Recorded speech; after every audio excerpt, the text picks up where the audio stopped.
right, we're here with Jackie Fatka. Jackie, tell us who you work for. I am with Farm Futures magazine. I am the farm policy editor there and also at Feedstuffs newspaper. All right, now we are talking about the U.S. Farm Bill. I'll admit, as a Canadian, I kind of American politics and the whole Farm Bill thing seems a little bizarre. But we are trying to kind of dig into what's going on there as the Farm Bill did expire on Sunday night, did it not? Yep, Okay, September 30th, it is officially expired, but that doesn't mean the end all for all things. Actually, ironically, in the past 40 years, only two farm bills have been passed before the September 30th okay, expiration date. right. So, So it seems like a really big deal, but realistically, for the most part, this isn't actually all that strange. right, Okay. yeah. I mean, in many ways, they wanted to get it done by September 30th. Those on Capitol Hill, there were a lot that really wanted to get it done before the election cycle. With American politics, not much gets done in an election year, so they had their work cut out for them in the first place. Yeah.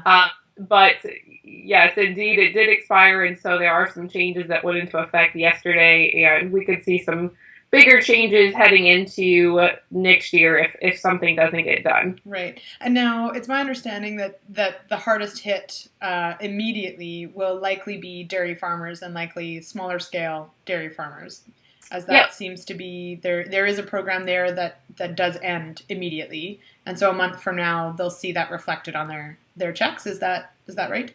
One of the main price support programs we have for our dairy producers is called the Milk Income Loss Contract Program, Mm-hmm. also milk, but it's MILC. Yeah. And it's supposed to help with high feed costs and low milk prices, which right now there's very high feed prices. And actually what happened September 1st, it kicked in a higher feed level ratio at 950 instead of 735, which it was before. So actually, a lot of producers are experiencing higher prices, but because this higher kicked in at September 1st, those producers that are receiving milk checks are not going to have as much. Now, granted, the milk program is really geared to producers with about 150 cows or smaller. Okay. I mean, everybody can have it, but it's much more impacting on those that are smaller or Right. medium-sized dairy farms.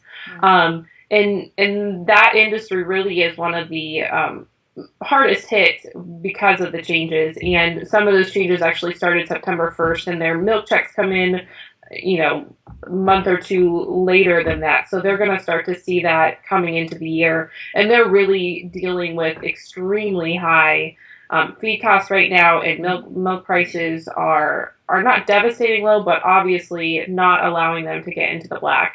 Right. And so milk producers really are one of the hardest hit because of this farm bill lapse. Right. Now, will consumers see a significant jump in milk prices because of this, do you think? Or Um, it'll kind of get buried in there?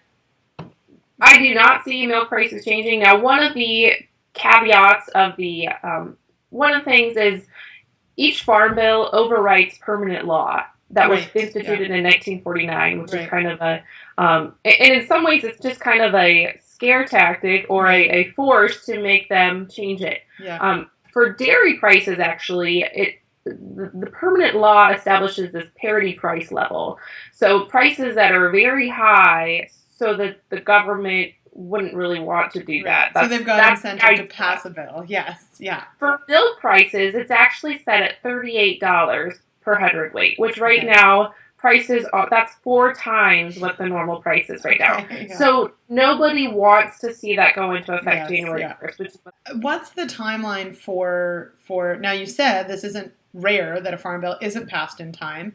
Um, obviously, the longer you go without a farm bill, the tougher it is for different programs. A lot of the smaller programs have their funding frozen right now, and those sorts of things. What's the timeline? Like, will there be one passed by Christmas? Is this, a couple months really?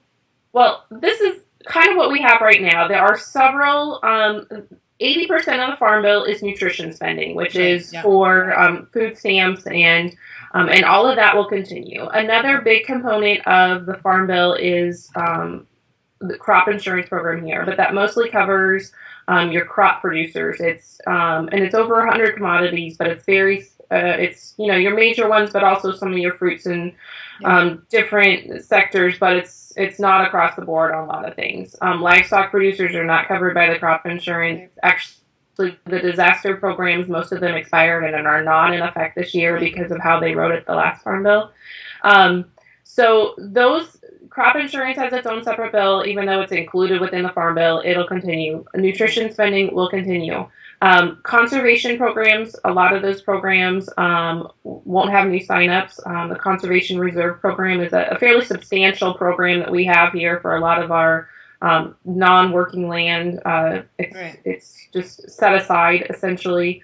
So there's no new there. Some of the trade promotion programs will see funding stop right now. Some of our food aid, some of the energy, and a lot of them are smaller one. I mean, in the immediate term, most farmers won't feel it. There will be some segments or industries that might feel it more, that'll pose some significant challenges. But overall, in the next couple of months, there's not a huge change that's going on. But now, the longer you go without a Farm Bill, the more likely some of those impacts might be felt. Well, and mostly because January 1st, that 1949 law does come in. So we could start to see milk. It's called parity prices. And basically it's just to make sure that producers are making money. But the prices were set in 1949 and they were extremely high, like the $38 milk. Right. So ones that would kick in at that point would be wheat and milk and rice and cotton, honey, all of those.